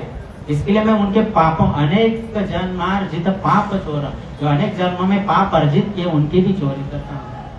बिलो मंगल ठाकुर जी कहते हैं कि चोराग्रगण्यम पुरुषम नमामि, ऐसे चोरों में अग्रणी पुरुष को मैं प्रणाम करता हूँ कहते हैं। तो कहते हैं भगवान की जाओ और तुरंत वहां पर माधवेंद्रपुरी नाम के जो गोस्वामी है बाजार में बैठे हैं, उनको आप एक खीर का पात्र दे दो। तो पुजारी वहां से खीर का पात्र जो घड़ा है उठाते हैं, उस जगह को साफ करते हैं और फिर भगवान का पट बंद करके मार्केट में जाते हो, बाजार में जाते, और वहां पर बहुत जोर से आवाज है, माधवेंद्रपुरी कौन है? जल्दी से यहाँ आओ, आपके लिए भगवान ने खीर भेजा है। माधवेंद्रपुरी कौन है? जल्दी से आओ। तो जाते हैं, तो ये माधवेंद्रपुरी सुनते हैं और फिर वहां पर उसके पुजारी के सामने आते हैं और उनको तो अपना परिचय देते हैं कि हाँ मैं ही माधवेंद्रपुरी हूँ। बोलते आप हो? बोलते हाँ मैं ही हूँ। तो ये लीजिए, भगवान ने आपके लिए खीर का पात्र चोरी किया है। और सारा मतलब किस तरह से घटनाक्रम हुआ ये लीला, वो बताते कि मैं भगवान को शयन देख के सोया था, फिर भगवान सपने में आए, फिर मुझे कहा कि उठो, यहाँ खीर का पात्र रखा है, वो उनको दे दो। तो ये सुनकर माधवेंद्रपुरी एकदम आश्चर्यचकित होते हैं और रोने लगते, भाव विभोर हो जाते हैं। जैसे वो प्रेम में भाव विभोर होते हैं, पुजारी भी आश्चर्यचकित होते हैं। हाँ, ऐसे ही भक्तों के लिए भगवान चोरी किए हैं तो कोई गुनाह नहीं किए। ये इनका भाव इतना ऊंचा है, माधवेंद्रपुरी जी का इतना प्रेम है भगवान के प्रति कि वो फिर पुजारी उनको देते हैं। ऊपर से माधवेंद्रपुरी जी को दंडवत प्रणाम भी करते हैं और फिर वो वहां से चले जाते हैं। माधवेंद्रपुरी पुजारी जाने के बाद माधवेंद्रपुरी जी जो है वो खीर भगवान का प्रसाद जो है प्राशन करते हैं और फिर वो जो जिस बर्तन में, मतलब जो घड़े में वो खीर लाया था पुजारी ने, वो घड़े के टुकड़े टुकड़े कर देते, छोटे छोटे, अपने भारी वस्त्र में बांध देते, भारी वस्त्रों में बांध देते और प्रतिदिन एक टुकड़ा खाते हैं, क्योंकि उस बर्तन में जो खीर था वही प्रसाद नहीं था। वो जो बर्तन है, घड़ा है, वो भी भगवान द्वारा भेजा हुआ प्रसाद ही है। ये सोच करके वो प्रतिदिन एक टुकड़ा वो मिट्टी के बर्तन का खाते हैं। और फिर सुबह हो गई मतलब अभी ब्रह्म मुहूर्त हो गया। अब उन्होंने सोचा कि अब अगर मैं यहाँ रुकूंगा तो जो ब्राह्मण है, वो पुजारी है, वो सवेरे मंगल आरती में तो अनाउंसमेंट कर देगा, एक भक्त माधवेंद्र पुरी है, उसके लिए गोपीनाथ ने खीर चुराई है। तो सारे जगह पर मेरे मतलब प्रतिष्ठा बढ़ जाएगी, मेरी ख्याति बढ़ेगी। फिर लोग भगवान को छोड़ करके मुझे प्रणाम करने आएंगे, मेरी पूजा करने आएंगे। तो कोई जो ऊंचे स्तर का भक्त होता है वो कभी भी अपनी प्रतिष्ठा नहीं चाहता। वो नहीं चाहता कि लोग मुझे पूजे या लोग मुझे मान दे, सम्मान दे। वो अपनी प्रतिष्ठा से दूर भागता है। जो ऊंचे स्तर का भक्त है, जिनको प्रतिष्ठा चाहिए होती है, वो प्रतिष्ठा के पीछे भागते। परंतु जो ऊंचे स्तर के भक्त है, वो कभी भी प्रतिष्ठा के लिए भगवान की सेवा नहीं करते। वो भगवान के प्रेम के कारण भगवान की सेवा करते हैं। तो नहीं चाहते माधवेंद्र पुरी की कोई मेरी प्रतिष्ठा बढ़े। वो वहां से सवेरा होने से पहले ही वहां से निकलना उचित समझते, क्योंकि उनको चंदन में लाना है जगन्नाथपुरी जाकर। तो वहां से निकलते सवेरा होने से पहले। लेकिन कृष्णदास कविराज गोस्वामी जी चैतन्य चरितामृत में कहते हैं कि जो भगवान के द्वारा दी गई जो प्रतिष्ठा है, उसका एक गुण है। मतलब जो भगवान के द्वारा दी गई प्रतिष्ठा है भक्त को, उसका एक गुण है। वो जो प्रतिष्ठा है, वो भक्त जहाँ जाते हैं वहां वो भी चली जाती है पीछे। तो जैसे माधवेंद्र पुरी गोस्वामी वहां से निकले और जगन्नाथपुरी गए, वहां पर भी उनकी प्रतिष्ठा ऑलरेडी पहुंच चुकी थी। तो लोग पूछने लगे, आप कौन हैं, कहाँ से आए हैं, आप माधवेंद्रपुरी हैं क्या? तो वो आश्चर्यचकित हो जाते हैं कि ये लोग मुझे कैसे जानते हैं। तो पहले ही प्रतिष्ठा उनके मतलब पुजारी ने किसी को बोला होगा, किसी माता जी को बोला होगा, प्रभु जी को बोला होगा, उन्होंने तीसरे को, चौथे को, एक गांव ने दूसरे गांव को, तीसरे गांव ने दूसरे जिले को, इस तरह से बात फैल गई। फिर चैतन्य माधवेंद्र पुरी जी जो है जगन्नाथ जी के प्रांगण में जाते हैं। जगन्नाथ जी के प्रांगण में जाते हैं, जगन्नाथ जी को देखते ही उनके अंदर भाव उल्लास उत्पन्न हो जाता है और भगवान को प्रणाम करते हैं, नाचते हैं, गाते हैं, सब करते हैं। 2-3 दिन बीत जाते हैं जगन्नाथ जी के यहाँ। तो लोग पहचान बढ़ती है, तो लोग आके पूछने लगते हैं, आप माधवेंद्रपुरी हैं?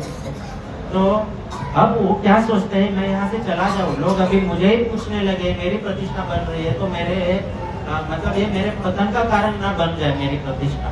तो एक बार उनके मन में आता है यहाँ से चला जाऊँ मैं बाकी। लेकिन फिर वो सोचते हैं कि प्रतिष्ठा के भय से मैं यदि चला जाता हूँ तो फिर भगवान की सेवा में बाधा बन जाएगी, क्योंकि मुझे तो भगवान की सेवा के लिए चंदन इकट्ठा करना है।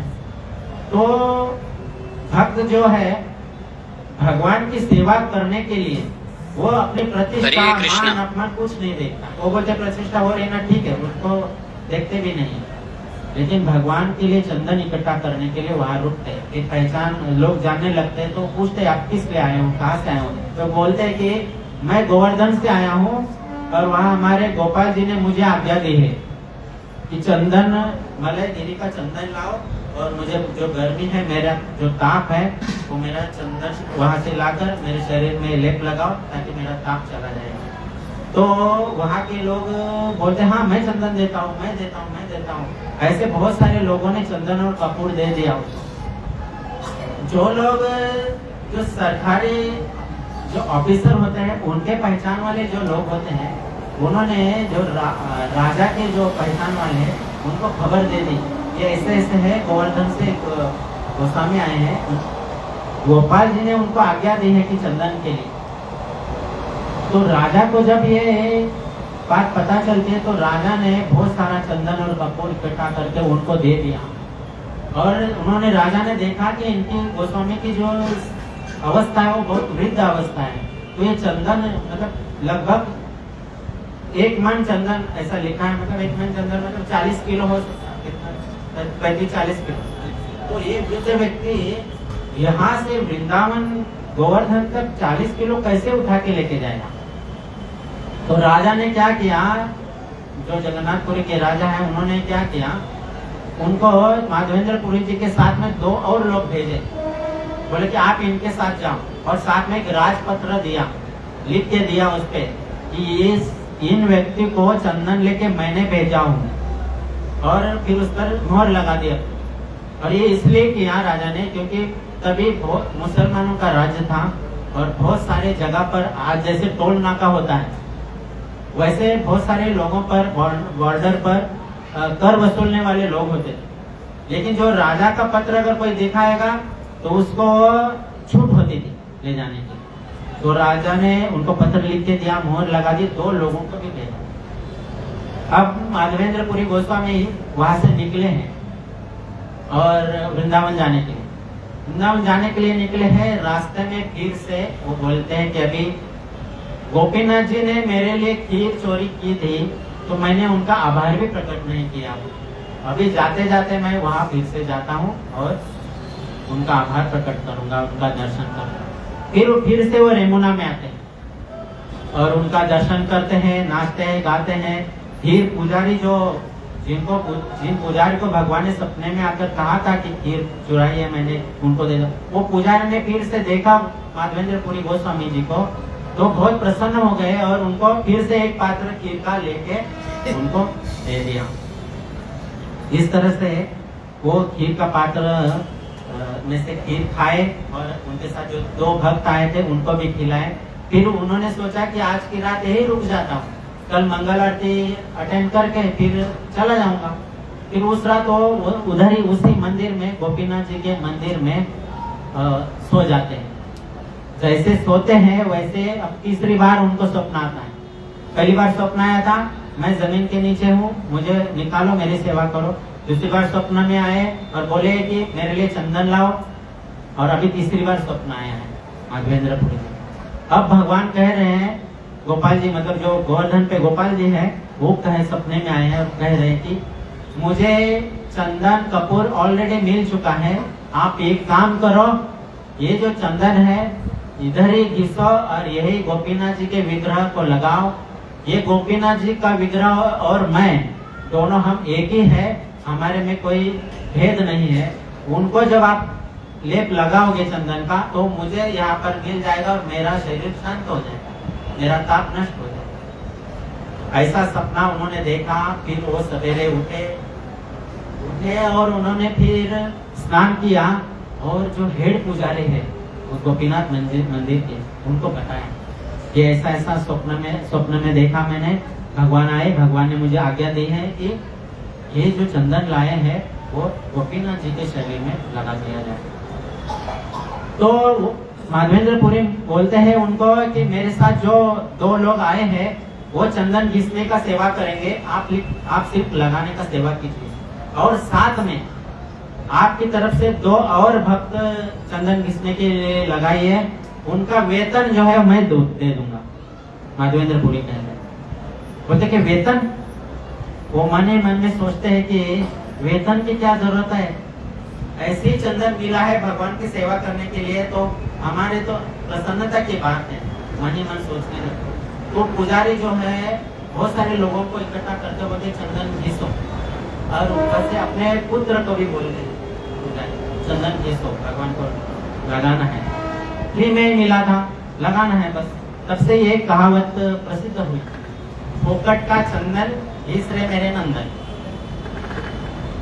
तो इस तरह से वो सेवा अक्षय तृतीया के दिन ये सेवा शुरू की थी, और अक्षय तृतीया के पश्चात 21 दिन तक चंदन वो घिसने की सेवा और भगवान को, क्योंकि भगवान गोपाल जी ने उनको आज्ञा दी थी कि जब तक ये चंदन समाप्त नहीं होता है तब तक पूरा चंदन लगाना है उधर ही गोपीनाथ जी को। तो इस प्रकार से 21 दिन वहां पर चंदन की सेवा की है, गोपीनाथ जी को चंदन लगाया गया, और फिर कुछ दिन वहां रुके ग्रीष्म काल तक। फिर वहां से गोपाल जी ने उनको आज्ञा दी थी, अब आपको यहाँ गोवर्धन आने की आवश्यकता नहीं है, आप अभी उधर ही सेवा कर सकते हैं, वो और मैं एक ही, जगन्नाथ जी भी मैं ही हूँ, गोपीनाथ जी भी मैं ही हूँ, और गोपाल जी भी मैं ही हूँ, तो आप वहाँ रुक सकते हैं। क्यों ये आज्ञा दी थी? क्योंकि उनकी अवस्था वृद्ध थी और जगह जगह मुसलमानों का राज था, राज्य था। तो वहां से यहाँ चंदन लाने के लिए मुसलमानों के बॉर्डर से गुजरना पड़ता और 3 महीना चलना पड़ता, और ये उनकी वृद्धावस्था है, इसके लिए भगवान ने अपने भक्त का कष्ट जान लिया और उनको आज्ञा दी कि इधर ही चंदन लगाओ। तो फिर ये चंदन की सेवा होने के बाद फिर माधवेंद्रपुरी गोस्वामी फिर से जगन्नाथपुरी लौट गए और वहां पर चातुर्मास के 4 दिन में रहे, वहां पर रहे। और फिर वो एक बहुत सुंदर श्लोक गाते थे और एक पद गाते थे, और वो पद गाते गाते गाते हैं और वो अपना जीवन वहां पर बिताते हैं। श्री ये कथा कौन कह रहे हैं? श्री चैतन्य महाप्रभु अपने साथ आए हुए 4 जो है भक्त, उनको और मंदिर के प्रांगण में जो बैठे हैं उनको यह कथा सुना रहे हैं। तो ये कथा सुनाते सुनाते वो खुद आस्वादन भी कर रहे हैं, मतलब चैतन्य महाप्रभु उसका आस्वादन भी कर रहे हैं। गोपाल जी का कथा, गोपीनाथ जी का कथा, माधवेंद्रपुरी जी का कथा खुद कह भी रहे, आस्वादन भी कर रहे। तो वो कहते हैं चैतन्य महाप्रभु कि माधवेंद्रपुरी जब जगन्नाथपुरी गए, उसके बाद चातुर्मास में वहां रहे, उसके बाद वो एक पद गाते थे, श्लोक गाते थे। और वो जो श्लोक है, वो एक श्लोक जो है चैतन्य महाप्रभु कह रहे हैं।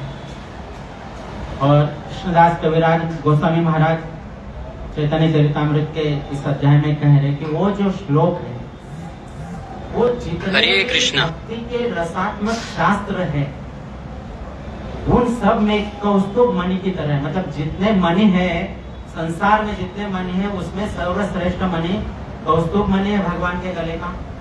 वैसे ये जो श्लोक है, मतलब जो अभी कहेंगे आगे, ये जो श्लोक है भक्ति के जितने भी रस में शास्त्र है उसमें सबसे उच्च श्लोक है। और वो श्लोक क्या है वो चैतन्य महाप्रभु जी अभी उनको सुना रहे हैं। तो आपको सबको मैंने भेजा हूँ कि इसे दोहराने का प्रयास कीजिए। वो चैतन्य महाप्रभु जी कहते हैं, वो श्लोक की महत्व कहते हैं कि ये जो श्लोक है संसार में सिर्फ 3 लोग इसका महत्व जानते हैं। पूरे संसार में, मतलब पूरे संसार में क्या पूरे ब्रह्मांड में सिर्फ 3 लोगों को ही इस श्लोक का महत्व मालूम है। एक जो है इस श्लोक के रचयिता जो है स्वयं श्रीमती राधा रानी। राधा रानी ने इस श्लोक की रचना की थी। कब की थी? जब भगवान वृंदावन छोड़ करके मथुरा गए और मथुरा से फिर उन्होंने उद्धव जी को भेजा समाचार देने के लिए वृंदावन, और उद्धव जी जब समाचार लेकर फिर से मथुरा जा रहे थे तब राधा रानी अपना भाव प्रकट करते हैं, वो इस श्लोक के द्वारा प्रकट करते हैं। तो चैतन्य महाप्रभु कहते हैं कि ब्रह्मांड में सिर्फ 3 लोगों को इस श्लोक का महत्व मालूम है। एक राधा रानी जो श्लोक की रचयिता है, दूसरे माधवेंद्रपुरी जिनके मुख से स्वयं राधा रानी ने इस श्लोकों के शब्दों को उच्चारण किया, और तीसरे मैं स्वयं हूँ। मतलब चैतन्य महाप्रभु कह रहे कि तीसरा व्यक्ति मैं हूँ। हमारे तीनों के अलावा संसार में ब्रह्मांड में कोई व्यक्ति ऐसा नहीं है जो इस श्लोक के महत्व को ठीक से समझे। और उदाहरण देते हैं कि जिस प्रकार से मलयगिरी का जो चंदन है जितना घिसेंगे उतना उसका सुगंध बढ़ता जाता है, उस तरह से इस श्लोक का मनन करने से और भी प्रकार से इस श्लोक का महत्व बढ़ता है। तो कहते हैं कि ये श्लोक बहुत सुंदर श्लोक है। सबको मैंने व्हाट्सएप पे भेजा हो, कृपया देख करके बोलिए। आई दीन दयाद्रनाथ है, बोलिए। आई दीन दयाद्रनाथ है, मथुरा नाथ कदावलोक्य से, मथुरानाथ कदावलोक्य से, हृदयं त्वद अलोक कातरम, हृदयं त्वदलोककातरं, दयित भ्राम्यति किं करोम्यहम्, दयित भ्राम्यति किं करोम्यहम्। श्रीमती राधा रानी जी उद्धव जी के सामने अपना भाव प्रकट करते हैं। भगवान के लिए जो मैसेज भेज रही हैं वो श्रीमती राधा रानी जी कह रही कि हे दिनों के नाथ, हे दयालु, हे कृपालु, हे मथुरापति, अब हमें फिर से आपके दर्शन कब होंगे और मेरा हृदय अभी द्रवित हो रहा है, मैं आपका दर्शन कब कर पाऊंगी। ये इस श्लोक का भावार्थ है कि फिर से कब मुझे आपके दर्शन करने का सौभाग्य प्राप्त होगा। तो माधवेंद्र पुरी जी ये श्लोक कहते कहते अपने जीवन के अंत काल में ये श्लोक कहते कहते अपने शरीर को त्याग देते।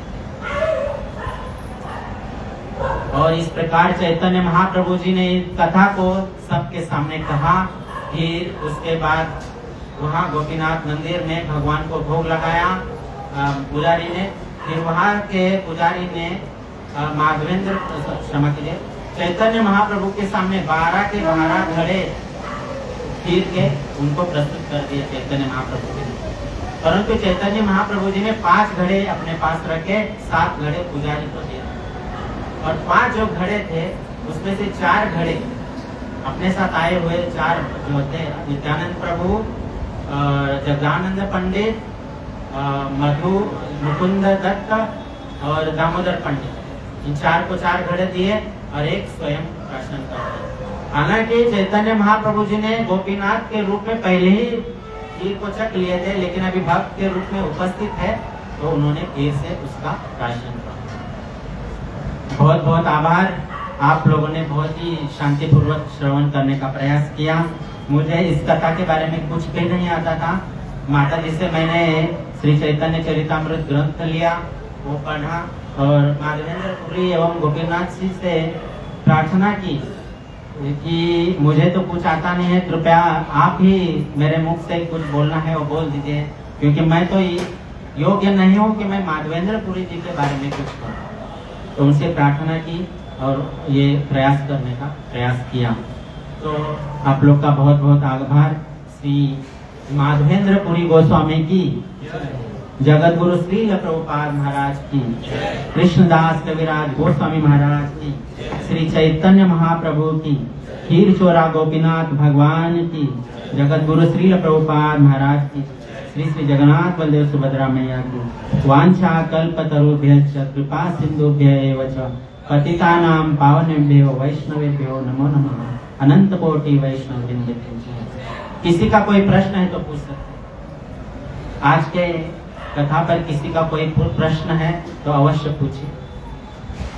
हरे कृष्णा कृष्णा कृष्णा